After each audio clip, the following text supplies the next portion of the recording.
mode.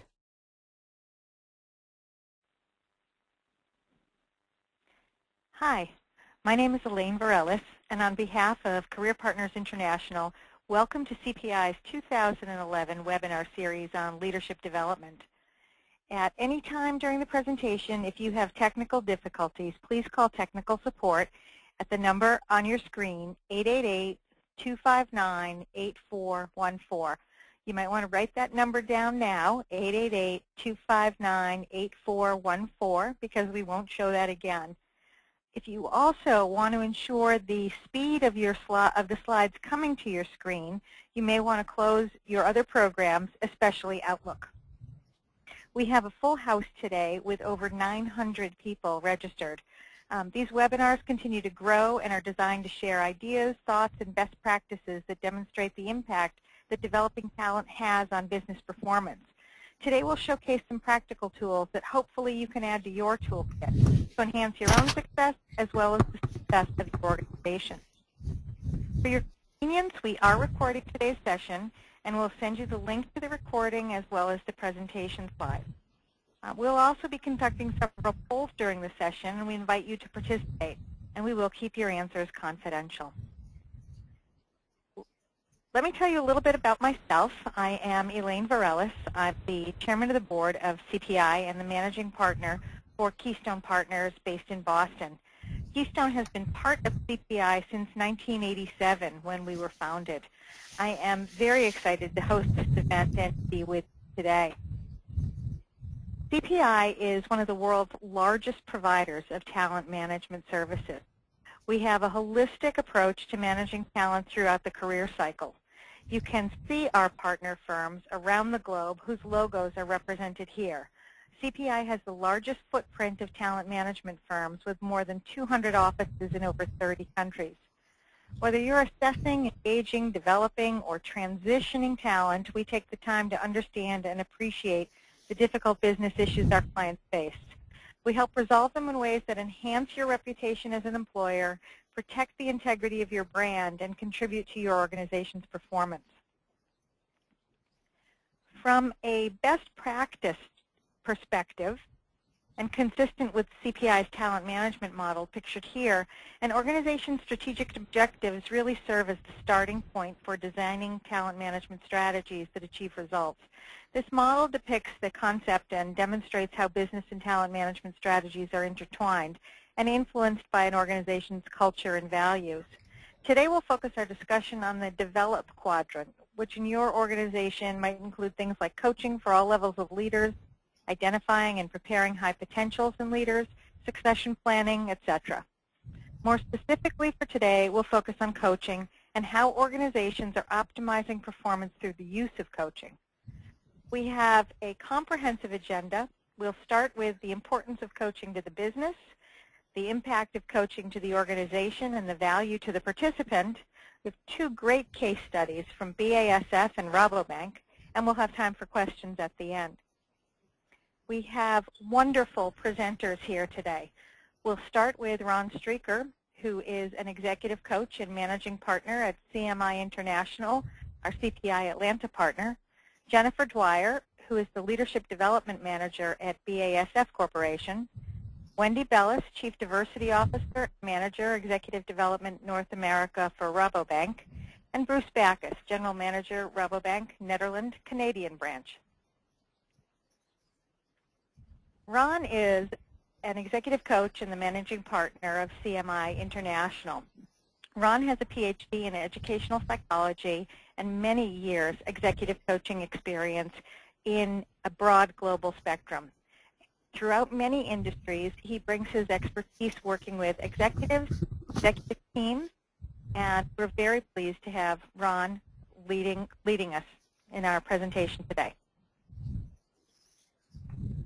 Thank you, Elaine, for that kind introduction. Before we begin to fully understand best practices in executive coaching, a question was asked during the registration for the webinar, and here are the results. How important does your management think executive coaching is to your organization's development agenda? And it's very interesting when you look at these results from critical, important, and somewhat important, the majority of the registrants are clearly indicating that executive coaching is vital to their operation and continues to be a very important part of how they're developing their talent across the organization. What's particularly interesting for me to see is that low percentage of 8%. I think that's highly significant as we continue to look at this particular area of executive coaching.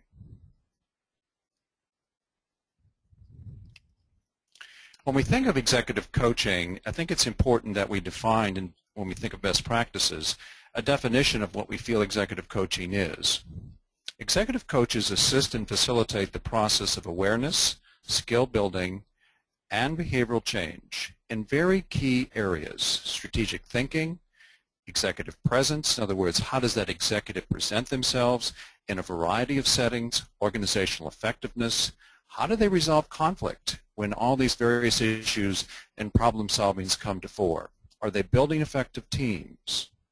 Interpersonal skills and the ability to be effective in their communication. And then finally, how are they managing performance across the organization? The business case for coaching is very interesting because we find that these significant issues continue to drive the reasons that executive coaches are engaged in businesses. Complex global business environment with constant change. There's that global issue that continues to resonate across all businesses. Economic downturn that continues to drag, creating high expectations for performance and delivery. Organizations continue to look for our executives to do more with less, and again, a key area for executive coaching. And then finally, increasing diverse teams across varied skill levels and generational differences. What we're finding is that as we continue to shrink a lot of organizations, we continue to need the talents of the older generation and the vitality of the newer generation and the younger generation, and again, a key area for executive coaching. What are some of the reasons that coaches are engaged? It's very interesting. In a global sample of 140 coaches from this Harvard Business Review study, it showed the reasons that coaches felt that they were getting engaged. And you can see one of the top areas was to assist with the movement up. There's that promotion of executives from one particular area into the next, into a totally different landscape and new environment. Focus on the high potential managers. Are they leading the organization in the direction the organization needs to go for increased productivity? Acting as a sounding board for organizational dynamics. That third opinion that coaches oftentimes bring to an organization is highly significant and continues to be reasons that coaches are engaged. And then finally, enhancing the interactions of a team, and there's your team development. But most importantly, when you're engaging executive coaches in your organization, it's particularly important that they're aligned with the business strategy and that that particular initiative meets their strategic organizational need. It's evidence-based so that we're working with real data. It's goal-directed, so we know that we're moving in a particular direction that the organization and the coachee is looking to move in. And then finally, it's solution-focused, so at the end of the engagement, we know that we've gained a particular end that the coachee, the organization, and the coach are very happy with. We're going to have a few polls today, and here's our first. And the poll is really focused on coaching in your organization. And there's 3, 4, 5 dimensions here that we want you to look at. Promotion advancement, high potential support, team development, onboarding, or derailing. Please select the top 2 reasons you're currently or would be using coaching in your organization, and let's see what comes through. Let's start that now. I see the results coming through, and it's very interesting. We're getting a lot of votes for high potential support and team development. We're getting some votes for derailing issues as well. It's very interesting. And they're still coming through. And as we look at the results, promotion advancement is getting a number of votes, It's an interesting mix from the folks, and here are the results that we've got.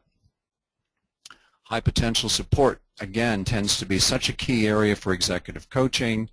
Secondly, team development, but also those executives at times that may be struggling with a particular issue that could derail them. So could be a very targeted area for coaching and could be very helpful. And then finally, that promotion advancement area, again, very key reason. Thank you very much for the votes and the registration on that. When we look at engaging a coachee, we like to look at a particular model, and best practices in coaching typically has a framework for engagement. And this particular model we call the ACE model, which is awareness, choice, and execution. Awareness is really that assessment phase where we're looking at understanding the context in which the coachee is working in, understanding something about their personality through an assessment phase, and also understanding a little bit more about what exactly do they want to work on and what are their reasons for coaching. We then move to the choice dimension, which is where we establish the commitment for coaching. Is this something that the coachee really will be willing to commit to? Because really what we're looking for here is really moving towards behavioral change and their commitment towards that process. What becomes particularly important at the choice phase is the establishment of goals. 2 or 3 things that the coachee is looking to really change to enhance their leadership capacity in the organization.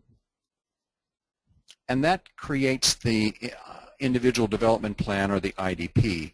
As you'll see in the execution phase, it really becomes a very significant document where we start to establish the goals and move towards the action phase. I mentioned the 3-legged stool because it's particularly important at this particular juncture of choice, because it includes the boss, the coachee, and the coach. And this is where we really start to formulate not only the buy-in from the boss, but also the level of organizational support for the goals that the coachee has chosen to work towards in improving their leadership capacity. As we move to execution, action and delivery of the goals, and the action steps that come out of the goals are particularly significant, and this is really where the rubber meets the road. The IDP, of course, is that anchor for learning. This is where the coach is constantly working with the coachee to continue to move that process forward towards realization, and finally we get to reflection and review of the goals. Here, the coach and the coachee and possibly the boss will review, are we really working on those things that really are going to make a difference in terms of leadership capacity? And there's a period of reflection. We then cycle back through establishing goals, IDP, etc., possibly no changes, but it's a very important phase during the execution phase of engagement of coaching. We combine this with a comprehensive coaching approach, and best practices, again, as you can see, is very evidence-based in terms of its leadership model. Coaching that utilizes data in the form of individual personality and style, assessments, business context, and the objective assessments to assist the coachee in leading, and this is particularly important, relevant change. It's the change that is important in this particular context in which the coachee is operating in that is particularly important and where the coach can be very, very helpful. It's conducted over a 6 to 12 month period, and again, it's ROI focused. We blend this into an overall typical coaching engagement which uses this particular process, and again you can see by the graph here that it's used over a 12-month period. And the beginning phase is contracting and goal setting, establishing the agenda, assessment and feedback, developing a balanced review of the current situation, the goal setting, and again the strategies for development in stage 3, coaching to the IDP, practicing towards and making sure that these behaviors occur, review and reflection on stage 5 where we look again to see if we're working on the right things, and then finally evaluation and follow-up where we're measuring to make sure that we're really getting the things that we're looking for through the coaching process. I've put a quick sample of an IDP in this process because we feel that, just as an example, and this may be a little hard for people to see, but again, it identifies the goal, desired outcomes that we're looking for, which are behavioral in nature, the actions, the measures of success, and the targeted dates that these actions are going to occur. And then, most importantly, what support does the coachee need? This is not something that an individual will do in isolation, but they need to reach out to the larger community to continue to influence not only the culture that they're operating in, but also to help them develop themselves and their potential. What are the obstacles and ways to overcome them? All become part of this very important document, the IDP, or the Individual Development Plan. Effective coaching assists executives and others to develop their capacity to manage change. Very key initiative for coaches, helps them identify and develop effective teams, builds the skills and capacities for effective working relationships, and then finally facilitates the process for decision makers to create high levels of organizational effectiveness, and this is such a key dimension through dialogue, inquiry, positive interactions with an individual who is outside of the organization. That's that third opinion again, as a coach, to create the awareness, purpose, and competence and well-being among the participants throughout the organization. So it's a very positive and progressive process that the coachee goes through, and then of course delivering the ROI.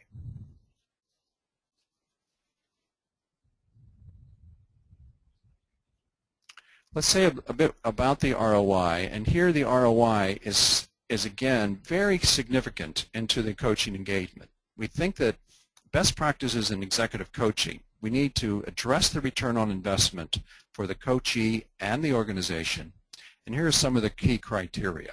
Measurement is database utilizing the IDP for goal attainment and behavioral change within those expected time frames that I was showing previously on that example of the IDP.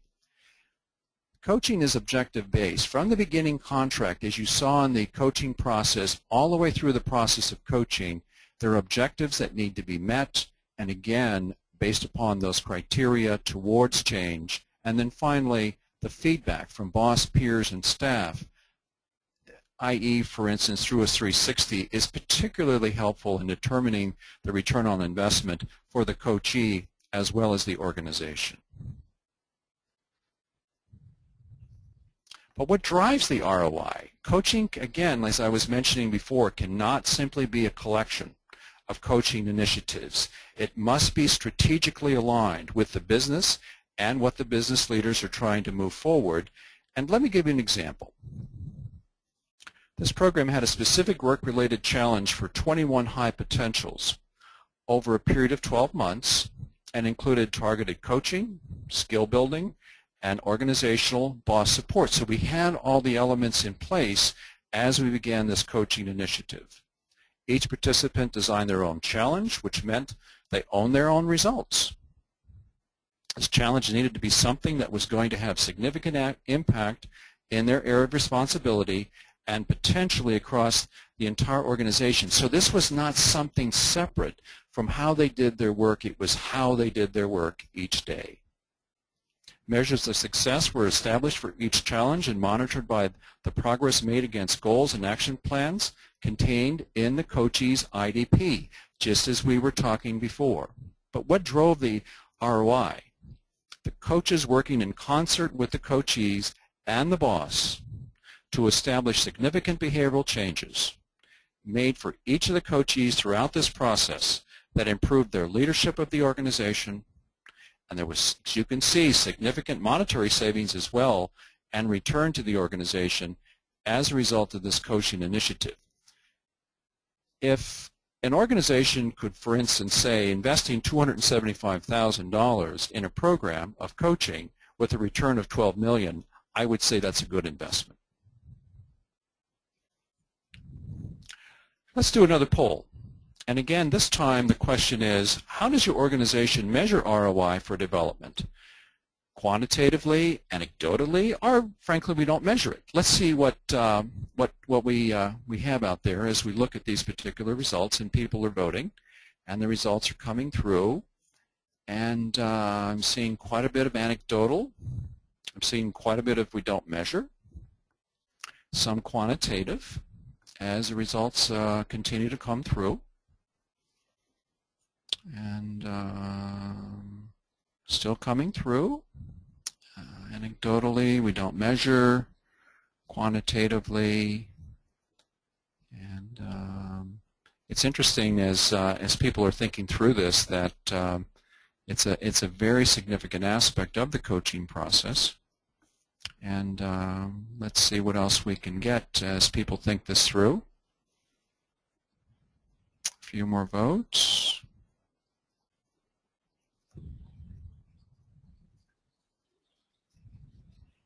And here's our results.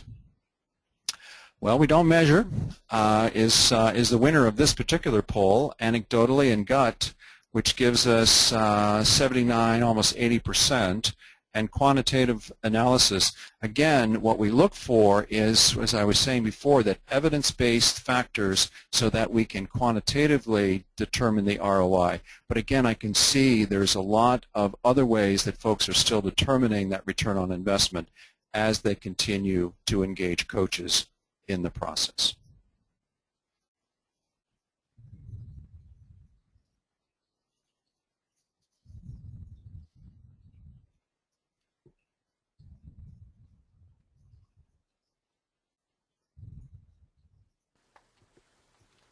Elaine, we're going to turn it over to you. Ron, thanks so much for the information about the ROI of executive coaching. All of our participants are very interested in that, I know. At this point, I want to turn it over to Jennifer Dwyer. Jennifer is the Leadership Development Manager at BASF Corporation. We are very excited about having a case study available for all of you. Jennifer oversees executive coaching in North America for BASF. She's the Leadership Development Manager and member of the Talent Management team. She has many years of experience in global organizational and leadership development, and also a master's in organizational psychology. Thanks, Jennifer. Thank you, Elaine. Hello, I'm with BASF, the chemical company. In fact, we're well established as the world's leading chemical company. We have a long history and culture. We date back to 1865 when BASF was founded in Germany. We have a large presence around the globe with over 100,000 employees across 5 different continents and hundreds of production facilities spread throughout. Here in North America, we have close to 17,000 employees. Fortunately, BASF has had a long history of success and, in fact, has continued to do very well even over the last three or 4 years while many companies have been struggling. And that has earned us Fortune's title of the world's most admired chemical company in 2011. In any company that is this large and diverse, strong leadership is always at the center of success. And a key factor for any successful coaching program is that it's aligned with the needs of the business.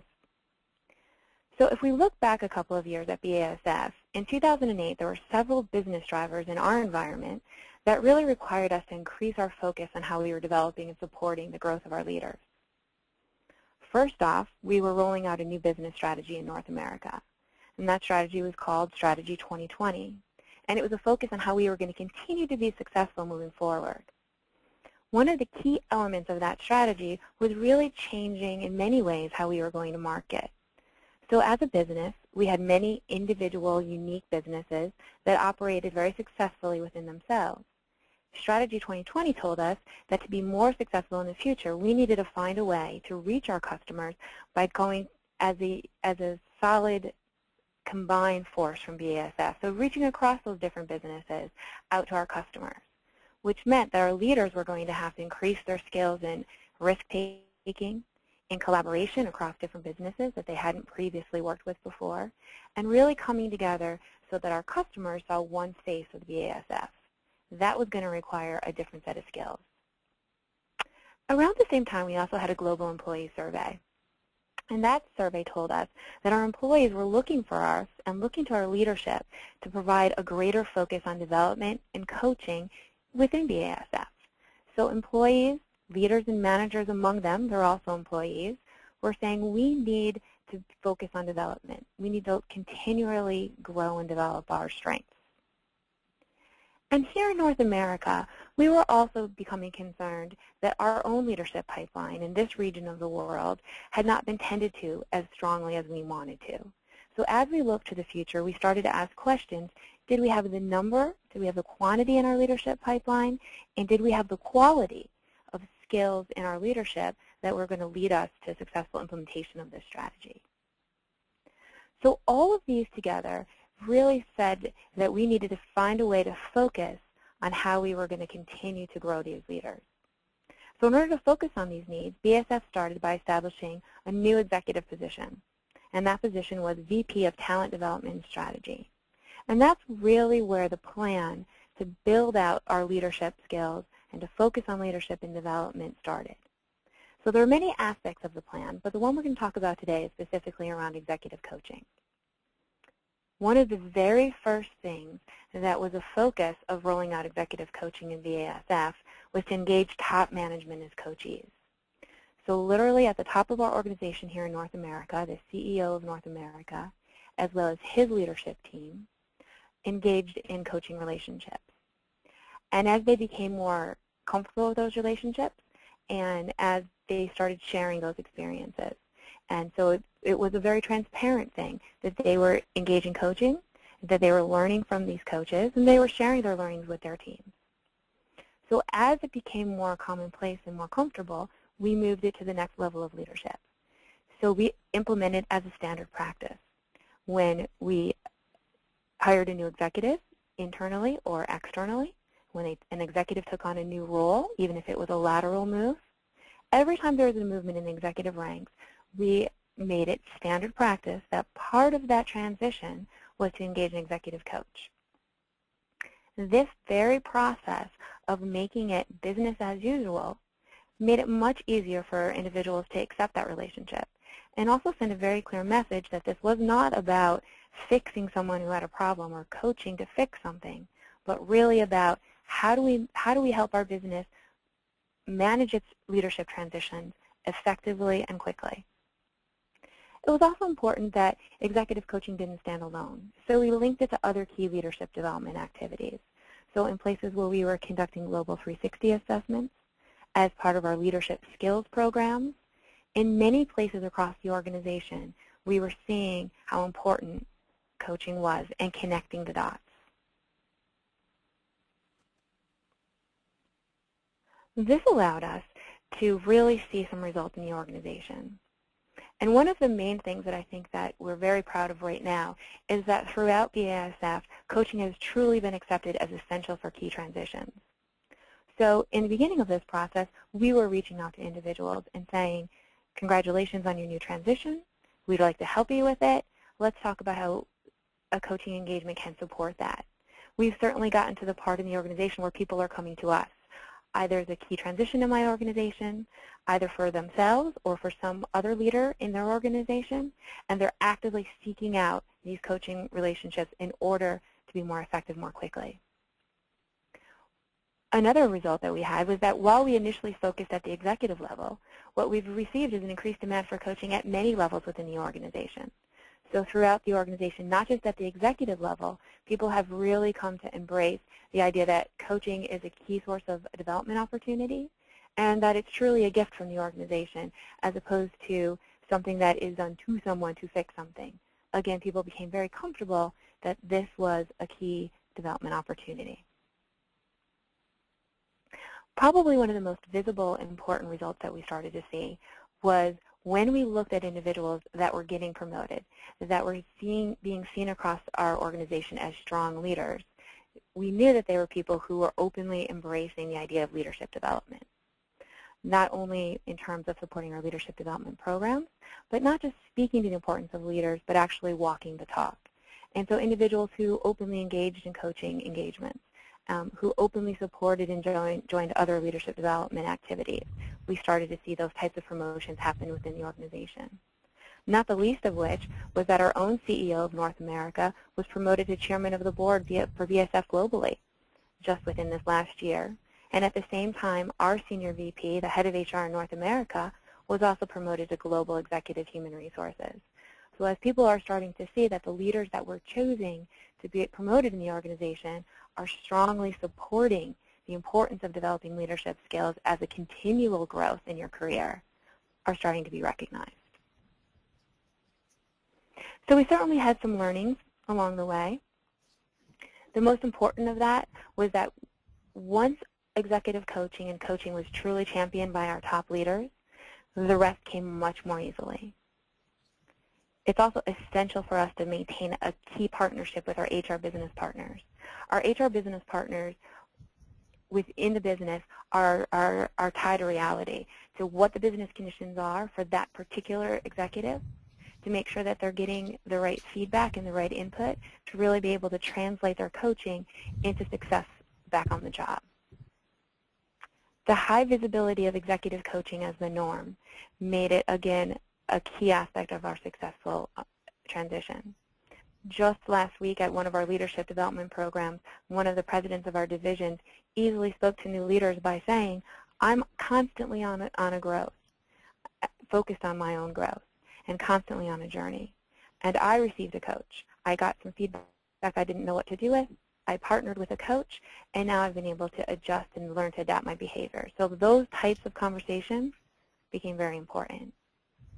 We really focused on decreasing, not a total elimination, but decreasing those scenarios where we were engaging coaching for performance issues, and really looking at other avenues to address those, and focusing on the fact that when we brought coaching to the table, it was truly about transition coaching or accelerating development. A consistent, structured process allowed it to be something that just happened. People knew that's what was accepted, and they were able to step right into where coaching fit into their development process. One of the big lessons for us was to be prepared for the growing demand and the alternative coaching approaches for different levels and situations in the organization. Our focus on executive coaching quickly got translated throughout our organization to requests for coaching at middle levels of the organization around specific skills. And so we had to be flexible and be able to create different types of coaching approaches that would work for different budgets and different situations. Certainly that was a good problem to have.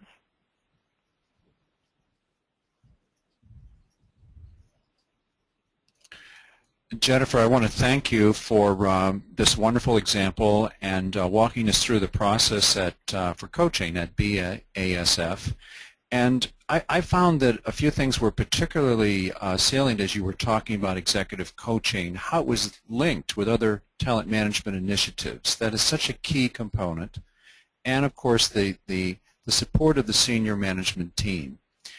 And also how coaching really caught momentum throughout the organization. It was not just no longer a freestanding, well, maybe a few folks get it, but it really became part not only of talent management, but also it really, people got excited about it and were looking for coaches for all the right reasons. So again, thank you very much for that great presentation.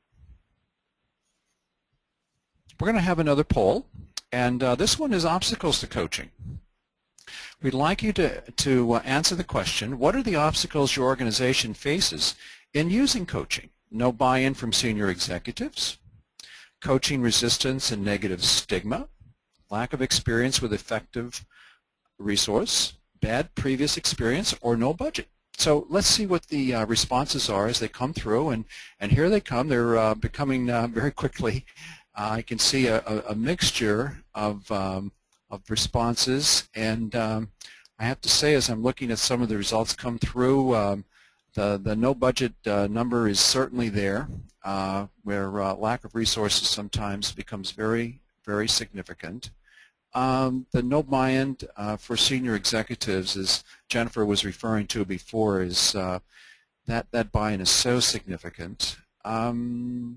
Lack of experience with effective resource is getting some votes.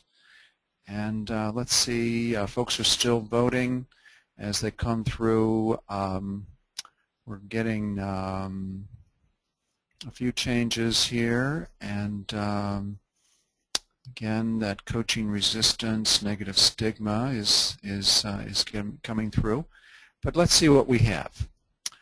Clearly, no budget and If you don't have a budget, it's very difficult, as everyone knows, to engage an executive coach, but I have found that lots of organizations have been creative in that particular area and have still found a way to do it.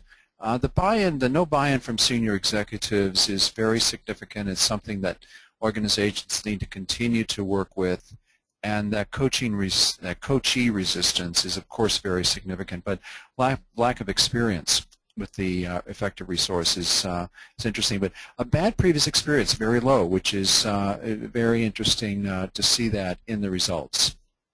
Thank you again very much for responding to that poll. Thanks, Ron, for the survey and the poll results. It is really interesting to see, and we definitely like knowing that people have not had bad experiences with executive coaches. At this point, we are pleased to have another case study presented, this one from Wendy Bellis at Rabobank. And Wendy is the Chief Diversity Officer for Rabobank globally and Head of Management Development for the North America region. She has significant expertise with large companies, global experience, with 25 years of broadening range in HR disciplines with companies like Merrill Lynch, Citibank, and other organizations.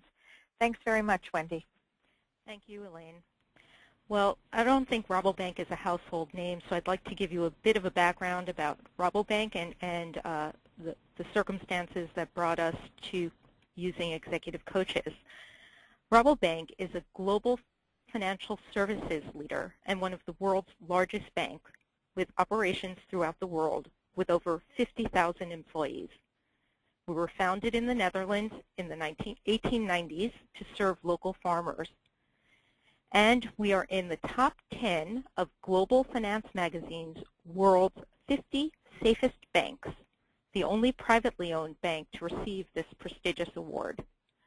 Rabobank International North America Wholesale, which is the entity that I work for, is headquartered in New York City, serving wholesale clients by providing corporate banking, capital markets, and other specialized financial products to our clients in Canada, the United States, and Mexico. North America Wholesale is a relatively small regional business with just over 500 people operating within a huge global entity. This translates to limited regional resources alongside the typical demands of any large multinational firm. We are a financial services firm operating in a climate of increasing complexity within our business, within our industry, in terms of products, regulations, and structure. And Rabobank has taken the concept of matrix organization to an entirely new level of complexity with multiple layers of crisscrossing local and global reporting lines. We're a profit-making entity with continuing pressure to get increased financial performance from finite resources. And we are aware of the research demonstrating the benefits of employing an external third party with no hidden agendas or organizational biases for providing coaching support to enable organizations to build a leadership infrastructure to successfully cope with modern-day challenges. So in response to the implications of our small size in a large company, the complexity of our industry, and our need to do more with less, and of course the research related to the benefits of executive coaching, we've implemented a targeted use of coaches. We select key executives for this development opportunity based on output from executive assessments and internal performance appraisals. We use coaches for the following sorts of situations: executives newly assigned to positions where there's significant stretch or challenge. This may be due to enhanced job design or position conditions, such as multiple and conflicting reporting lines and the like. We also use coaches for executives who need to be more strategic in their current roles. Also, for executives who are technically competent but lacking in the softer skill capabilities that are becoming ever more essential at senior management levels, such as emotional intelligence, executive presence, personal presentation. And our last reason for using executive coaches, and I don't like using coaches this way, but we still occasionally do, those situations which are last-ditch efforts to get an executive to perform better.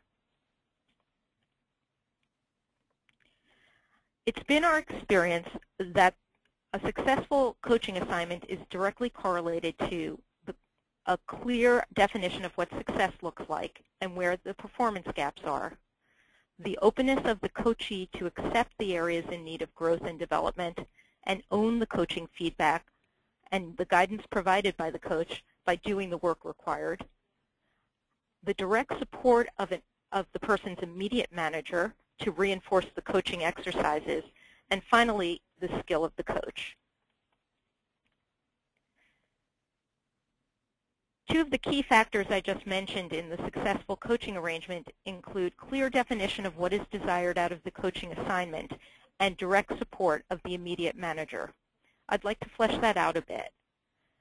At Rabobank, the manager is involved from the get-go, determining that coaching is the right development intervention for the employee, effectively selling the engagement of the coach to the employee as a positive developmental opportunity, and agreeing in a clear way the goals of the coaching assignment. In other words, what does success look like? In addition, the manager commits to monitoring the progress against the agreed development goals and reinforcing with regular feedback to the employee what the manager witnesses or doesn't witness in terms of seeing desired new behaviors or skills. We generally have a midterm review with the coach, if not more regularly, and the manager will feed back to the coach some observations around the employee's progress or lack of progress, and so we can redirect or reprioritize the coaching focus.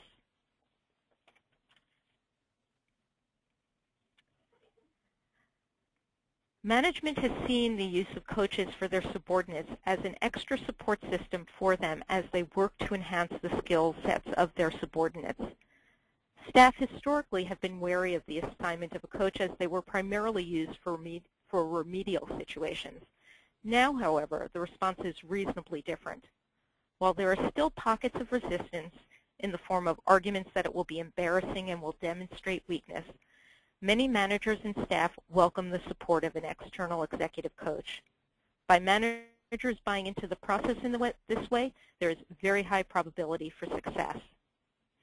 Our best results are when it is clear what success looks like, the coachee agrees to that definition of success, and agrees on the gap to be filled in terms of performance. The coachee has a willingness to work, and managers support and reinforce the coaching points. And of course, having a good coach. Our failures historically align to those coaching assignments that are last-ditch efforts.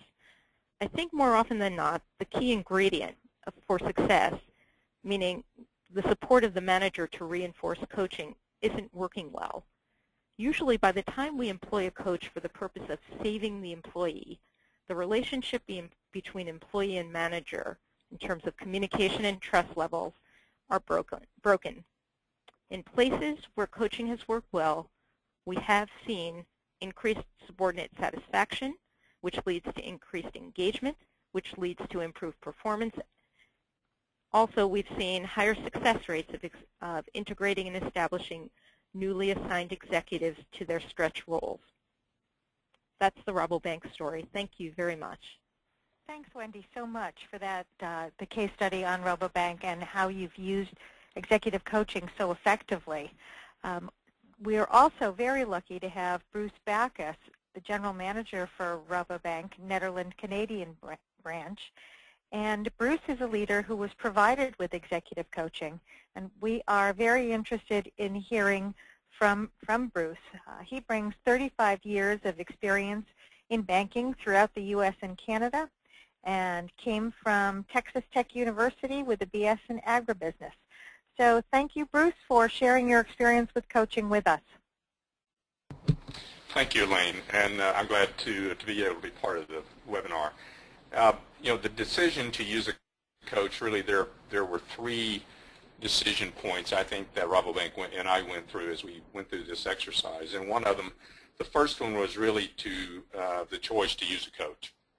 And that was driven by my new assignment as General Manager of Canada. It was a new assignment that required an increased level of emotional intelligence, due in part to some morale challenges in the office. There was a strong recommendation by both HR and my supervisor that it would be a worthwhile effort to really prepare me for the new assignment and for the challenges that were there. Both Wendy and my supervisor openly communicated the need in the areas in which they really thought I could concentrate in order to be fully successful. And then that helped me determine the need to enhance my skills to meet the job requirements and to be prepared to fully meet the challenges that were there. The last part of that was to the challenges in the Canadian office were that there were some fairly significant office morale issues, and these really dictated a need for change, and it was a change that needed to be brought about by enhancing skills that I had but needed to develop in a broader way. These issues really helped me focus on, I think, the need for having a coach. And so secondly, the second part of the decision for a coach was really how do I use a coach? And I was very fortunate to have a very good coach who helped me understand the breadth and the dynamics of what using an executive coach was all about. I had never been exposed to that initiative, so it was very helpful to me to have someone who was very open, very communicative. And the first thing that she recommended was we do a 360 assessment for me with people that I had worked with previously and some people with whom I was currently working in my new assignment. So the 360 assessment was actually done a bit after my assignment started. So we got a good feedback from both new people who I was working with and people with whom I'd worked with for several years. She gave me, through that assessment, she helped me develop a plan, gave me some guidance on best practices, on how she could support my efforts in developing my skills and dealing with the challenges that we had. She helped me understand my management style and how it was perceived by coworkers and direct and indirect reports. She acted in the vein as a mentor and teacher, really helping counsel me on my strengths and my weaknesses and how best to effectively use and improve each one of those respectively. She was a sounding board and an advisor. She really gave me a lot of broad advice in terms of benefit of her experience and benefit both as a career person in the financial services industry as well as a coach, and recommended applicable reading material for me to help broaden my understanding of what really drives people and their morales, what drives them with respect to their attitudes and engagement. And she also then further recommended reading material to my management team here in the office and also ultimately to the entire staff of the office. We really worked hard at bringing everyone into the loop, and while they would not have the benefit of the number of hours that I had with the coach, they did get exposure to the coach. And so they began to appreciate the role of a coach and actually began to appreciate the process of how we all come together as a team. And the last way that I was able to use my coach was as an independent third party to help change the office culture.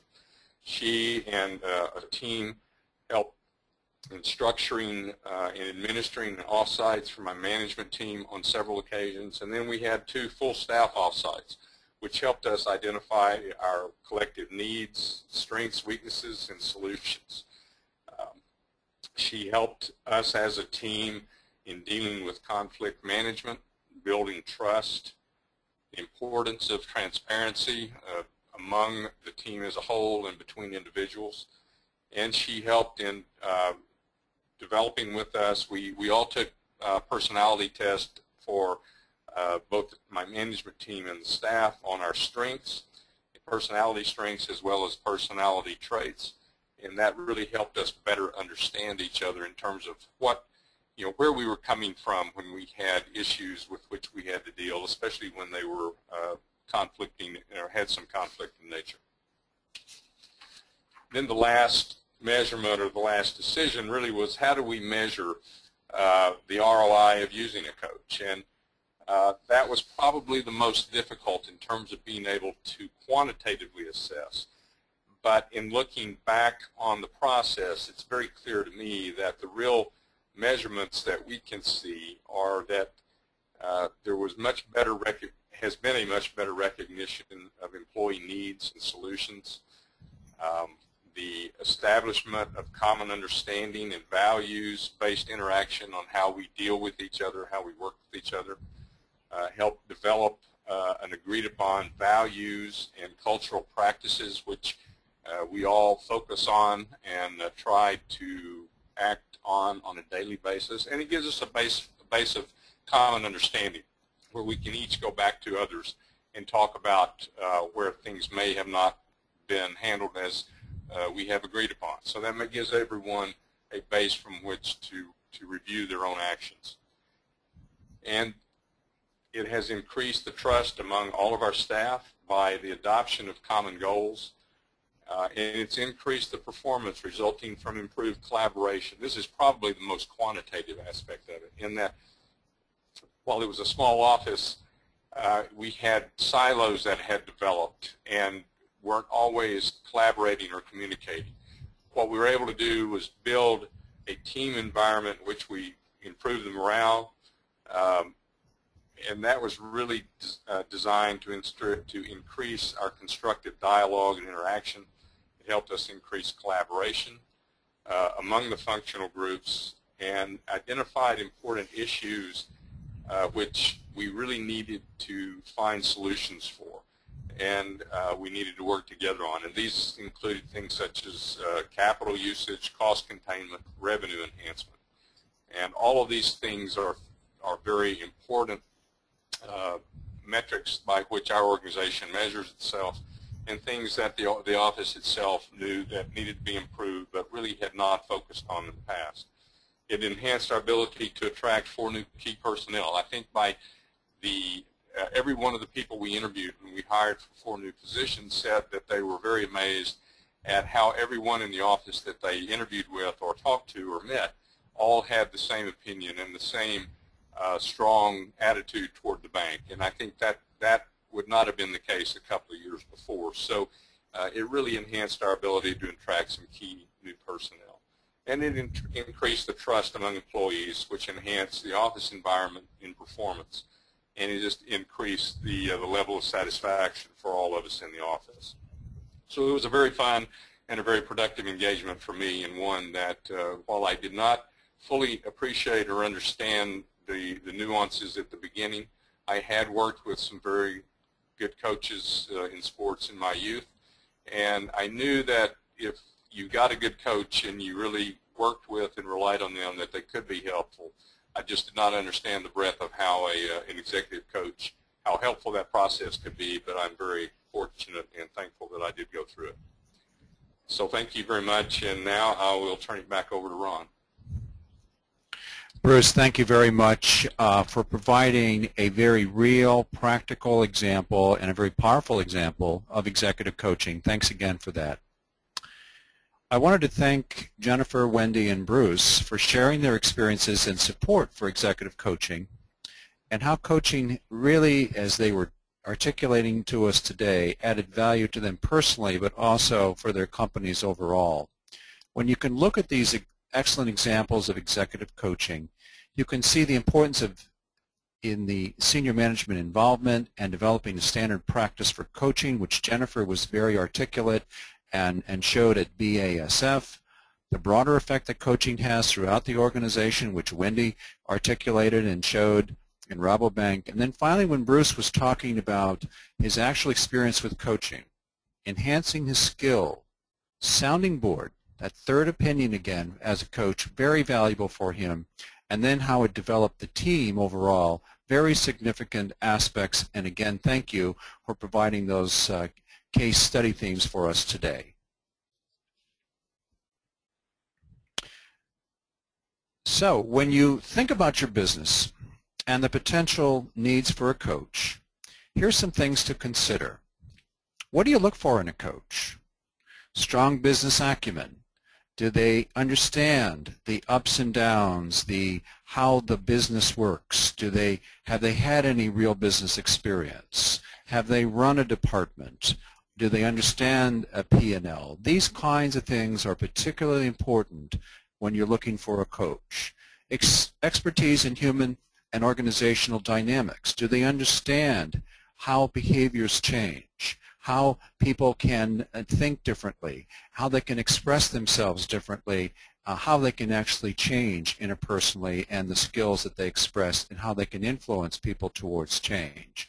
A clear methodology for coaching. Do they have a framework for coaching? Do they have an orientation and an approach for coaching?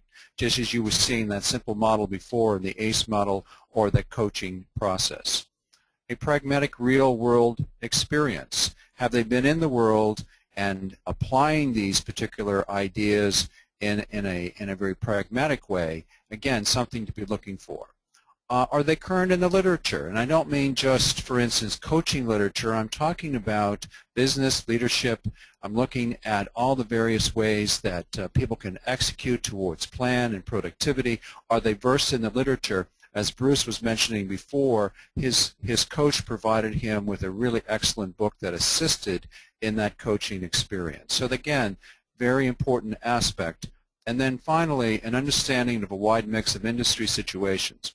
This is a key component because oftentimes that third opinion is nice for objectivity, but the coach can also bring other benchmarking or other ideas to the industry in which he or she is working that can really add a tremendous insight because of the mix of industry situations that the coach brings for the coachee.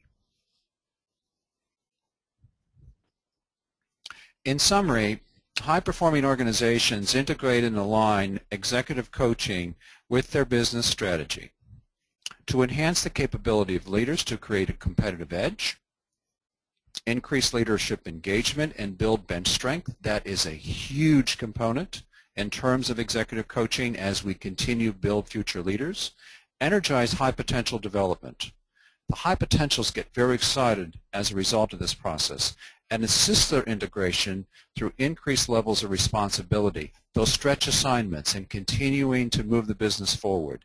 And then finally, accelerating the onboarding process of new leaders for a quick alignment with the new culture. These people oftentimes need to hit the road running, as we all know, and coaching through an onboarding process that's positive and effective can really accelerate that process. Thank you. Thanks so much to all of our panelists. We really thank you for an outstanding look inside executive coaching and the impact it can have on business performance. We have one moment to ask a question or two, so let me just take a look at some of the questions that have come in. Let's take this one. Wendy, what happens when coaching goals aren't met? Well, generally speaking, they are met. As I mentioned before, the times when it doesn't really work is those moments, and we're using coaches less and less frequently for this, that last-ditch save the executive coach.